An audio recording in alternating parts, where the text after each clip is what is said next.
In 2014, 32,658 people died as a result of terrorist attacks. According to the Institute for Economics and Peace, this was an 80% increase from 2013 and the highest level ever recorded. All this devastation leads to the question, what is terrorism? The United States government defines terrorism as the unlawful use of force or violence against persons or property to intimidate or coerce a government, the civilian population, or any segment thereof, in furtherance of political or social objections. The United Nations defines terrorism as any action that is intended to cause death or serious bodily harm to civilians or non-combatants when the purpose of such an act, by its nature or context, is to intimidate a population or to compel a government or an international organization to do or to abstain from doing any act. These are just two examples of definitions of terrorism. Almost every country has their own definition of what can be classified as a terroristic act. All of these definitions makes researching terrorism very difficult. What is terrorism to one may be revolutionary to others. Types of terrorism can be classified by motivation and by method. Common motivations for terrorism include political, religious, and secular, whereas common methods include the lone wolf actor, suicide bombers, and the ever-increasing cyber terrorists. The process of becoming a terrorist involves radicalization. Radicalization is the gradual process that an individual goes through before he or she fully embraces a terrorist group's ideology and mission and accepts the level of violence necessary to achieve the group's goal. If the terrorist group has adopted effective strategies, the new recruit will not feel as though they are being brainwashed, but will gradually begin to accept everything that the recruiters are telling them. To the recruit, the process will feel natural and unforced, and the recruiters will have to do little to persuade the recruit. Self-radicalization is becoming more and more of a problem because recruitment and radicalization are no longer only done by professional groups. The internet has taken place of the network of recruiters. As long as the information is out there, people will look for it. When adolescents need to re-identify themselves, find their purpose in the world, or break away from the society that has rejected them, they turn to the internet for information and guidance, which allows for extremist recruiters to provide them with information about their cause. In the following slides, we will talk about different aspects of the radicalization process. Cognitive restructuring is the process that we use in order to ease any feelings of guilt that we have about our own antisocial conduct. Strategy 1. Justify the act as righteous or moral. For example, I will kill him because he killed my son. We are justifying the act. Strategy 2. Convince yourself that the act is trivial compared to what others have done. A drug dealer might say, I only sell weed. Other people sell coke and heroin. The drug dealer is making it sound as though they are not as bad as other people. Strategy 3. Choose the proper language. I would say, I am expanding my territory as opposed to, I'm taking over your land. Strategy 4. Diffuse responsibility. The book has the perfect example of this. I was just following orders. Strategy 5. Do not think about the consequences. Focus on the action, not what will happen once it's done. And strategy 6. Dehumanize the victim. We will talk more about dehumanization in the next slide. Dehumanization is the psychological process of removing the human element of the enemy and replacing it with a negative association.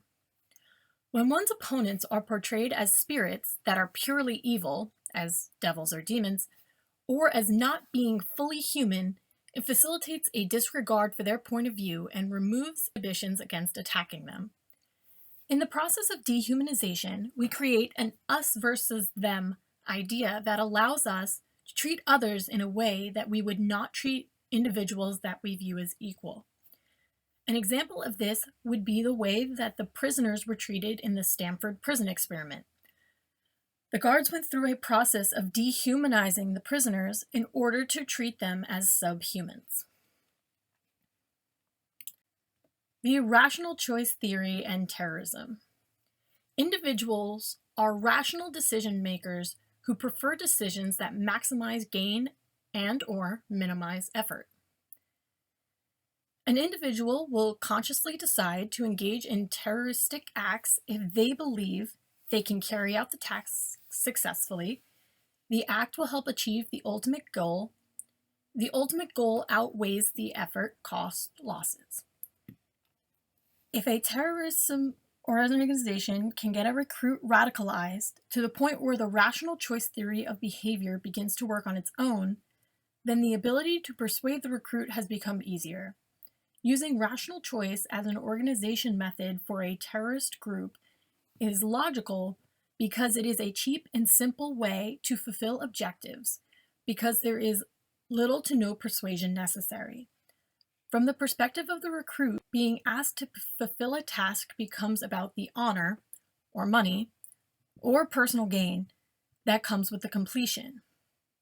Rational choice is the most effective method for creating suicide bombers because the personal gain, money, honor, family redemption, or the glories of the afterlife outweighs the loss in the eyes of the bomber. Confirmation and negativity bias. Confirmation bias is when individuals seek out, notice, and remember information that supports how they think while downplaying disconfirming evidence.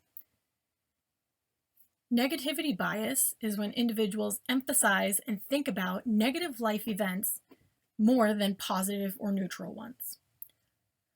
What do these have to do with terrorism? Recruiters will target individuals who are vulnerable, and the way that they prey on these vulnerabilities is by providing information that conforms to the individual's belief while exploiting the recruit's negative life experiences. Let's take Nazi Germany as an example. The people were told that Jews were the cause of their problems, feeding off of German anti-Semitism. The Third Reich emphasized the negative things that Jews did while disregarding the positive influences that they had on society. Cognitive dissonance is when an individual's belief clashes with their behavior. In this situation, they will reduce the dissonance by conforming the cognition to the behavior.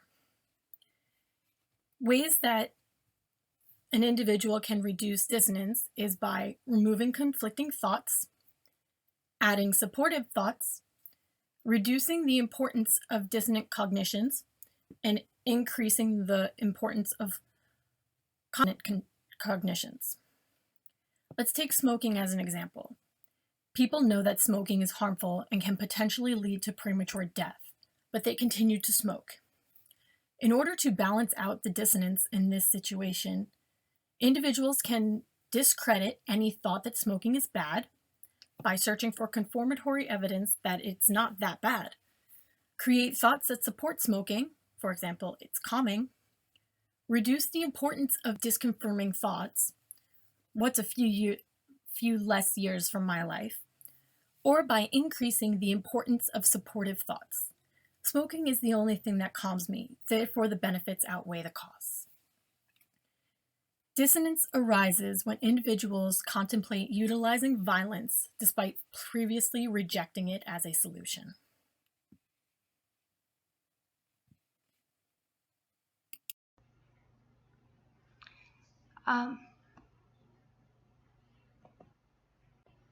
Now that we're done talking about the cognitive aspects of terrorism, we're going to move on to our behavioral aspect and how does the behavior of others affect one's own behavior? And is it possible to become radicalized enough to become a terrorist based off of our social groups? We're going to look at some theories about that. One study that's been done to look at our behaviors is the Solomon Asch research study. This was done in the 1950s. It's for conformity to perceived group norms. In this study, participants were asked to pick the longest line off of index cards, and there were Confederates in the room who were told to pick the wrong line.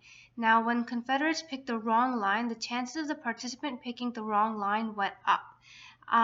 Louis de la Corte actually said in his paper, the greater the identification with the terrorist organization, the greater identification of the group norms which rule the members' behavior. This causes a reduction in disobedience and challenging the orders of leaders. What we can get out of this is that the more we identify with one group, the more that group will rule our own behavior. It will cause a shift in our beliefs, which will cause a shift in our actions. This way, we will not be challenging the orders that we're receiving. The chances of us disobeying the orders is going to be greatly reduced. This conformity can be strengthened in a number of ways. One is if a group is unanimous in its decision making. If an individual feels insecure among a group, that individual will try to fit in and change their own behaviors to be able to fit into that group. If an individual admires the status of a group and wants a higher status or position, that might make them change their behaviors. If an individual does not have any other group to call his or her own, such as family, because many times a terrorist they either have been cut off from family or they have to cut themselves out. This leads to the terrorist group being the only source of information, and this causes pressure to conform, because if you don't fit into any group, where do you really go? In Eastern cultures, it's a lot more common to conform to a group and the group's beliefs as opposed to making one's own choices, which is common in Western cultures. And if a group demands conformity, or if a culture demands conformity, then that individual knows that that's what it takes to belong to a social group. They will try to strengthen that conformity with that group. Another behavioral aspect of terrorism can be obedience to authority, which has been seen in Milgram's study, where participants were told by an authority figure to press a button which could possibly harm another individual, and they followed through because they were given an order from a person who they believed knew what they were doing. Now, this can have a lot of different influences, such as cultural influences, or from personal experience, where we've always really grown up with parents telling us what to do and how to behave, and we grow up to believe that those in a higher position than ourselves have the authority to tell us what to do. Different cultures do place a different amount of emphasis on authority, so it is possible that the cultural influences lead us to conform either a little more or a little less to our peer groups. In the media, news, and television shows have authority figures who make the most important decisions of our lives, such as police officers or doctors. And this can also cause us to conform to those around us. Now, this can also lead to intergroup conflict, where these terrorist groups actually are formed because of conflicting goals in their own groups. So terrorist attacks are not always aimed at different groups. In fact, there have been many terrorist organizations that started their missions by attacking those who are considered outsiders within their own communities. For example, Al-Qaeda began by terrorizing the residents of Afghanistan and Pakistan who did not follow the same version of Islam as their own. There can also be intergroup conflict based on the use of the same resources, of a physical appearance, or religious views. According to the social identity theory, people will exhibit aggression towards an outgroup, even if the groups have been classified at random, if the original group is not at a disadvantage, or if they've actually never met the members of the other group. According to Seth Schwartz in his paper Terrorism and Identity Theory Perspective, terrorism represents the confluence of a cultural identity strongly based in collectivism and in fundamentalist adherence to religious or cultural principles. This identity process usually begins at an early age, which is necessary for the development of such radical notions. And it has also been noted that terrorists are possibly engaged in such activities because they are looking for an identity. So if they don't have a developed identity as of yet, they will and to join a group with radicalized beliefs just to belong to a group.